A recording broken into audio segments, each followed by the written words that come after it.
मैं ही नहीं, हिंदुस्तान का हर वो व्यक्ति दुखी है जिनके अंदर मानवता जिंदा है। जिस तरीके का जघन्य अपराध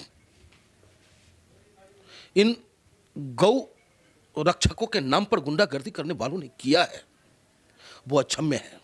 और जुनैद और नासिर, उसकी बेटी को जाके देखिए आप, कितनी मासूम है, क्या गलती थी उसकी।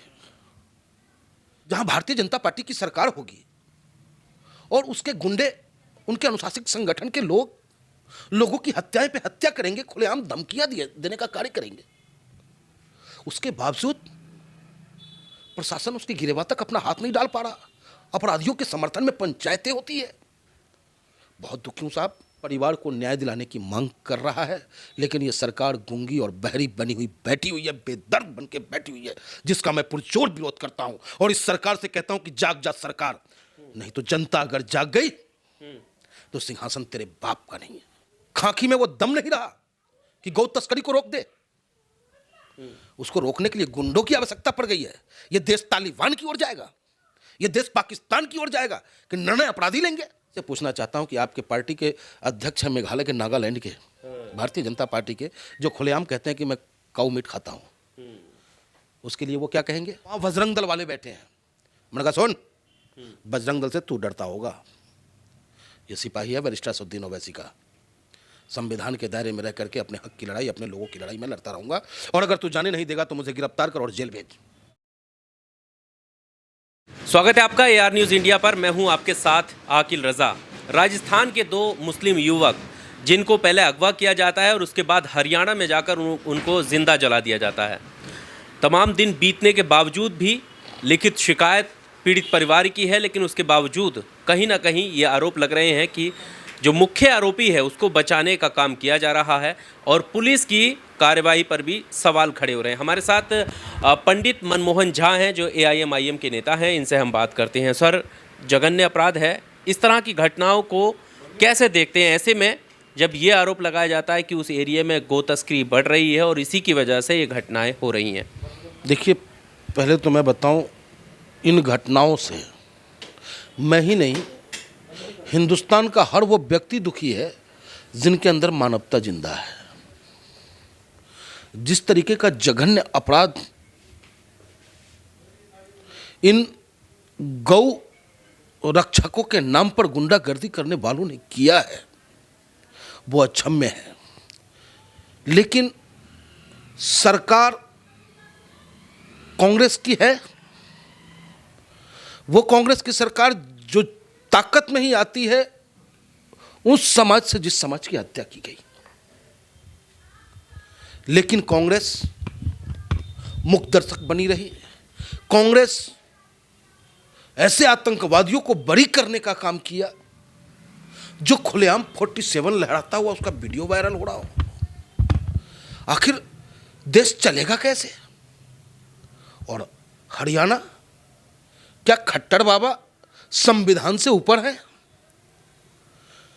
क्या जहां भारतीय जनता पार्टी की सरकार होगी और उसके गुंडे, उनके अनुशासित संगठन के लोगों की हत्याएं पे हत्या करेंगे, खुलेआम धमकियां देने का कार्य करेंगे, उसके बावजूद प्रशासन उसकी गिरेबान तक अपना हाथ नहीं डाल पा रहा। अपराधियों के समर्थन में पंचायतें होती है। बहुत दुखी हूं साहब, और मैं तो महामहिम महोदय से अनुरोध करता हूं कि महामहिम महोदय, इस लोकतंत्र में अब कुछ रह गया है। आम जन की उम्मीदें अगर कहीं जिंदा रह गई है साहब, तो वो एक आप हैं और एक माननीय न्यायालय है। ये दोनों अपनी निगाहें खोले और कमज़ोरों की मदद के लिए, कमज़ोरों के हक के लिए वो अपने कलम का इस्तेमाल करे। और जुनैद और नासिर, उसकी बेटी को जाके देखिए आप, कितनी मासूम है, क्या गलती थी उसकी। ठीक है, आपने कहा कि पुलिस ने उसे गौ तस्करी के नाम पे गिरफ्तार किया था, कभी पिछले कभी ये 100% सत्य तो नहीं हो सकता कि जिस अपराध में उसे गिरफ्तार किया गया क्या उसमें वो संलिप्त था? हिंदुस्तान में हजारों हजार लोग ऐसे मैं आपको दिखा दूंगा जो बेगुनाह जेल की सलाखों में अपनी जिंदगी को काटने के लिए विवश है। उनके पास इतना पैसा भी नहीं है कि वो जमानत करा सके साहब। तो पुलिस तो सांप को रस्सी और रस्सी को सांप बनाने में माहिर है, उसके बावजूद अदालत ने उसे जमानत दिया था। अदालत ने उसे अपराधी घोषित नहीं किया। लेकिन ये बाहुबल इस आज़ाद हिंदुस्तान में स्वीकार्य नहीं है। बाबा भीमराव अंबेडकर के संविधान ने हमें वो इजाज़त दी है, उसके तहत आपने देखा कि बैरिस्टर असदुद्दीन ओवैसी साहब मजबूती के साथ आवाज़ उठाने का काम किया। आज निरंतर हरियाणा से लेकर के और राजस्थान तक जिनके दिल में मानवता जिंदा है, उस परिवार को न्याय दिलाने की मांग कर रहा है। लेकिन ये सरकार गूंगी और बहरी बनी हुई बैठी हुई है, बेदर्द बन के बैठी हुई है, जिसका मैं पुरजोर विरोध करता हूं। और इस सरकार से कहता हूं कि जाग जा सरकार, नहीं तो जनता अगर जाग गई तो सिंहासन तेरे बाप का नहीं है। आप दुखी हैं, दुखी होना भी चाहिए, बहुत दुखी। लेकिन आप उधर दुखी नहीं है जब गो तस्करी के आरोप लगते हैं और उस एरिया में गो तस्कर घूमे जाते हैं, तब आपको दुख नहीं होता? गाय माता कटती है तो आपको दुख नहीं होता? देखिए, मैं ब्राह्मण हूँ, हिंदू हूँ, गौ में मैं अपनी माँ को देखता हूँ। गौ हमारे लिए बड़े ही पूजनीय है। ये सरकार जो भारतीय जनता पार्टी की सरकार या कांग्रेस की सरकार है, जो नूरा किश्ती का खेल करके मानवता को तार तार करने का प्रयास कर रहा है, आखिर कानून का क्या काम करता है भाई? कानून इतनी पंगु हो गई है, खाकी में वो दम नहीं रहा कि गौ तस्करी को रोक दे। उसको रोकने के लिए गुंडों की आवश्यकता पड़ गई है। ये देश तालिबान की ओर जाएगा, ये देश पाकिस्तान की ओर जाएगा कि निर्णय अपराधी लेंगे कि कौन अपराधी है और कौन सही है। तो अगर आज फेलुअर कोई है तो वो ये सरकार फेलुअर है। हमारी आस्था है। हमारे नेता हमसे कहते हैं कि पंडित जी, मैंने एक दिन कहा, ट्विटर पे ट्वीट भी किया था, जब अखिलेश जी ने शेरवानी पहनी थी तो मैंने ट्वीट किया था कि टोपी पहन के टोपी पहनाने वालों, शेरवानी शेरों पे ही जचती है। तो ये लोग सिर्फ अपने को चमकाने के लिए, अपनी ताकत को बढ़ाने के लिए राजनीति करते हैं, और हम लोग ताकत के लिए नहीं, मानव की सेवा के लिए राजनीति करते हैं। हमारे नेता कहते हैं कि पंडित जी, अगर आप ब्राह्मण हो, हिंदू हो, और आप अपने मजहब का सही ढंग से इस्तेकबाल नहीं करोगे तो आप हमारा मददगार नहीं हो सकते हो। तो आप भी तो एक तरफा देखते हैं ना। आप देखिए, ओवैसी साहब का आपने नाम लिया, ओवैसी साहब वहां पर पहुंच गए, लेकिन वहीं उदयपुर में जब हुआ गला रेता गया दर्जी का, तो वहां पर नहीं गए। नहीं गए मत उस पे भी उन्होंने बोला। और आप देखें कि कानपुर में जब दो ब्राह्मण परिवार, माँ और बेटी की हत्या हो गई, हत्या हुई नहीं, किया गया प्रशासन की लापरवाही की वजह से, वहाँ पे हमारे नेता ने हमें भेजा, मैं खुद गया। लेकिन प्रशासन देखो आप कितना पंगु हो चुका है कि जब मैं उस घटना स्थल से लगभग 500 मीटर 700 मीटर की दूरी पे था तो पुलिस ऐसे घेर के बैठ गई जैसे कि मैं दाऊद इब्राहिम आ गया। भाई, पंडित जी नहीं आए, दाऊद इब्राहिम आया। पूरी फोर्स ने हमें रोकने का काम किया। हमने कहा भैया हमें जाने दो, हमें हमारा अधिकार है पीड़ित परिवार को सांत्वना देना, कैसे घटना घटी उसकी जानकारी लेकर के हमें अपने नेता को देना है जानकारी। प्रशासन क्या कहती है हमसे कि पंडित जी मैं आपको जाने तो देता, लेकिन ये पार्टी आपकी मुसलमानों की है। पहला शब्द मुसलमानों की पार्टी, मुसलमान, वहाँ हमारी उनकी झड़प होती है, हमारी उनकी झड़प होती है। फिर उसके बाद कहते हैं वहाँ बजरंग दल वाले बैठे हैं। मैंने कहा सुन, बजरंग दल से तू डरता होगा, ये सिपाही है बैरिस्टर असदुद्दीन ओवैसी का। संविधान के दायरे में रह करके अपने हक की लड़ाई, अपने लोगों की लड़ाई मैं लड़ता रहूँगा, और अगर तू जाने नहीं देगा तो मुझे गिरफ्तार कर और जेल भेज। उसके बाद हम वहीं पे धरना पे हम साथियों के साथ बैठ जाते हैं। लेकिन जब पुलिस ही सरकार के इशारे पे नाच करेगी साहब, तो कौन सुनेगा, किसको सुनाऊं, इसलिए चुप रहता हूँ। यह हालात है आम जनों की, और हम लोग लड़ना चाहते हैं, लोगों की मदद करना चाहते हैं, लोगों की आवाज़ बनना चाहते हैं।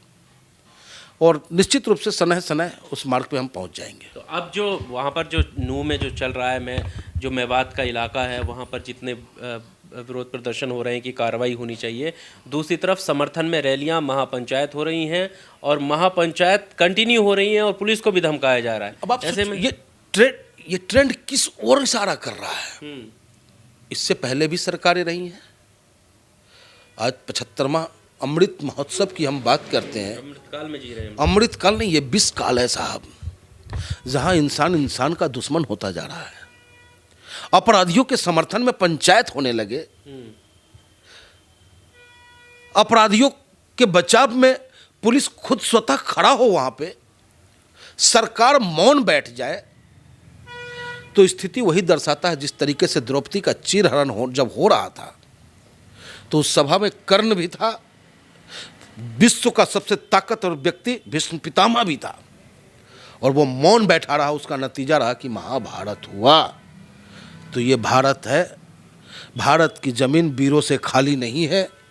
जिस दिन उसका जमीर ललकार गया तो महाभारत स्वतः होगा, और इसकी जिम्मेदारी शासन और प्रशासन की होगी। क्योंकि जब जब धर्म का हानि होता है, धर्म क्या है? भगवान श्री कृष्ण कहते हैं लोग कि गीता आई, अरे एक बार गीता नहीं आई है, हजारों बार ये दुनिया खत्म हुआ है, हजारों बार बना है, लेकिन उसमें एक सेंटेंस जो है वो हजारों बार जब जब गीता आया तो वो आया है कि यदा यदा ही धर्मस्य ग्लानिर्भवति भारत, कि जब जब धर्म की हानि होगी, धर्म में क्या है? मानवता को नुकसान पहुंचाना। धर्म में क्या है? बहन बेटी का सम्मान नहीं करना। धर्म में क्या है? अपने से बड़ों का सम्मान नहीं करना। जैसे ही लोग ये खत्म होता चला जाएगा, फिर एक महाभारत होगा, फिर नया मानवता का उदय होगा, और हम नहीं चाहते कि ऐसा हो। हमारा देश बाबा भीमराव अंबेडकर के संविधान पे चलता, उसी पे चलता रहे। आपकी पार्टी की तरफ से वैसी भले ही मिलने गए हैं, लोगों के ये आरोप हैं कि वो वैसी राजनीति करने चले जाते हैं मुसलमानों की लाशों पर। आपने क्या उस परिवार के लिए किया, पीड़ित परिवार के लिए? किस तरह की आप कोई मुहिम चला रहे हैं या किस तरह की सद्भावना दी? देखिए, एक तो होता है आर्थिक मदद। निश्चित रूप से हमारी पार्टी, हमारे नेता, उनका मदद किया है, और हमारा नेता हमसे कहते हैं कि जब आप मदद करो तो एक हाथ से करो, दूसरे हाथ को पता नहीं चलना चाहिए, क्योंकि हम राजनीति नहीं करते हैं। मदद करते वक्त हम राजनीति नहीं करते हैं। आपको याद होगा कि जब केदारनाथ में तूफान आया था, जब लोग मर रहे थे, वहाँ अगर बात जात की जाए तो वहाँ टोटल के टोटल हिंदू धर्म के लोग थे जो मर रहे थे, और वहीं पे हिंदू धर्म के कुछ लोग ऐसे भी थे कि गले से चैन छीन के भाग रहे थे, गलत कार्य कर रहे थे। ना हमारा उत्तराखंड में कोई सरकार, ना हमारा कोई विधायक, ना कोई ऐसी बात।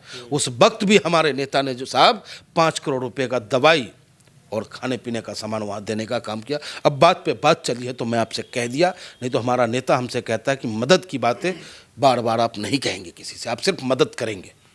तो उस पार्टी के हम सिपाही हैं। हमारा नेता ऐसा है कि वो मानवता को चाहता है। सर, आपको नहीं लगता कि वहाँ पर जाना और एक तरीके से जो कहा जा रहा है कि ये हिंदू मुस्लिम की राजनीति से दूर हटने की ज़रूरत है हमें, आप उस तरफ ही धकेल रहे हैं इस तरह वहाँ जाना? नहीं, हम नहीं धकेल रहे। ये तो वो गोदी मीडिया धकेलने का काम कर रही है, प्रायोजित मीडिया धकेलने का काम कर रही है। अरे हम तो कमज़ोरों की मदद करने जाते हैं ना साहब। अगर ब्राह्मण बेटी और माँ मरी तो उसके लिए हम गए ना, तो उसको मीडिया नहीं दिखा पा रही है। वरिष्ठ साहब गए तो उसको मुस्लिम एंगल से दिखाने का काम किया जा रहा है। मेरा ये कहना है कि कमज़ोर कोई भी हो, हिंदुस्तान की आबो हवा में सांस लेने वाला कोई भी व्यक्ति अगर अपने आप को कमज़ोर महसूस करता है तो उसका मददगार बैरिस्टर असदुद्दीन ओवैसी और ऑल इंडिया मजलिस इत्तेहादुल मुस्लिमीन है। अच्छा पंडित जी, आप एक हिंदू हैं, ब्राह्मण हैं, लगातार जब ये घटनाएं होती हैं तो अब जो समर्थन में लोग हैं वो ये कह रहे हैं कि हिंदू धर्म को खतरा है, उनकी आस्था पर वार किया जाता है, कैसे कोई खामोश बैठ ले? आपको दुख नहीं होता जब हिंदू धर्म की आस्था पर सवाल पर खड़ा? कोई आस्था पे सवाल खड़ा नहीं हो रहा, कहीं कोई हिंदू धर्म खतरे में नहीं है साहब। मैं उन्हीं से पूछना चाहता हूं कि आपके पार्टी के अध्यक्ष हैं मेघालय के, नागालैंड के, भारतीय जनता पार्टी के, जो खुलेआम कहते हैं कि मैं काऊ मीट खाता हूँ, उसके लिए वो क्या कहेंगे? अरे ठीक है कि हिंदी पट्टी हमारा क्षेत्र है, यहाँ हमारे मुसलमान भाई भी उसका एहतराम करते हैं। उनको सिर्फ बदनाम किया जाता है चुनाव को लेकर के, सिर्फ सत्ता प्राप्ति के लिए। हमारे मुसलमान भाई भी ऐसे नहीं है कि वो गौ की हत्या करके खुश होते हैं या गौ की हत्या करके उसका खाना उसी का भोजन करना वो पसंद करते हैं, बिल्कुल नहीं। ये सिर्फ बदनाम करने की बात है। हमारे हज़ारों सैकड़ों दोस्त आपको मिल जाएंगे मुसलमान भाई जिनके घरों में लहसुन तक नहीं जाता। बहुत सारे ऐसे दोस्त हम आपको दिखा देंगे। तो ये कहने की बातें होती हैं। और भारतीय जनता पार्टी के लोग जम के कहते हैं कि मैं खाता हूँ, लेकिन उसके खिलाफ आस्था खराब नहीं होती। और हिंदू धर्म को आज से ऐसा सदियों से चलता आ रहा है। न जाने कितने कितने करोड़ लोग आए, उसके बावजूद हम हिंदू हैं, हमारे बाप दादा हिंदू थे तभी तो हम हिंदू, या भारतीय जनता पार्टी के आने के बाद ही हम हिंदू बने हैं। तो ये सोचने का विषय है। एक आखिरी सवाल, मोनू मानेसर को जिस तरह से अभी तक नहीं पकड़ पाई है पुलिस, क्या लगता है उसके पीछे क्या वजह है, क्यों नहीं कर पा रहे हैं गिरफ्तार? सरकार जिसके साथ हो तो वो इसी तरीके का तांडव करता रहेगा और वो बचता रहेगा। लेकिन संविधान ये इजाजत नहीं देता। दोनों सरकारें नतमस्तक है। दोनों सरकारें अब सोचो कि वो बरी कर दिया गया, उसे उसका नाम निकाल दिया गया मोनू मानेसर का वहां से। कह रहे हैं ना जांच चल रही है, आएगा तो। तो अब बताओ ना, जांच चल रही है। पीड़ित परिवार कह रहा है कि फलाना व्यक्ति इसमें संलिप्त है। अभी आप झूठा ही सही जाकर के हमारे खिलाफ चौकी में कह करके आओ कि गामा ने हमें गाली दिया है। ऐसे आएगा वो जैसे कि न जाने कितने बड़े डॉन को पकड़ने आ रहा है, क्योंकि गामा ओवैसी का सिपाही है। इसलिए गामा के खिलाफ मुकदमा दर्ज होगा और गामा के घर पे बुलडोजर चल जाएगा और उसके खिलाफ बाई नेम FIR होता है। फिर जांच की बात होती है। तो कहते हैं समर्थ को नहीं दोष को साईं, सामर्थ्यवान है वो, सत्ता में है, ताकत में है, पैसे में है, हथियार के बल पे वो अपनी बात को मनवाने को तैयार है। उसके बात को मान रही है सरकार, जिसका कि विरोध हम करते हैं, करते रहेंगे साहब। एक जान है, अल्लाह लेगा, मोहल्ला लेगा, राम लेगा, उसमें कोई फर्क नहीं पड़ता है। जब इस धरती पे हम आए हैं तो हमें जाना है। क्या आप जाएंगे पीड़ित परिवार से मिलने? देखिए, इच्छा तो है हमारी और मैं तड़प रहा हूँ मिलने के लिए मैं तड़प रहा हूँ और बहुत जल्द मैं उनके पास जाऊँगा। चलिए, बहुत शुक्रिया। Subscribe now and press the bell icon. Never miss an update.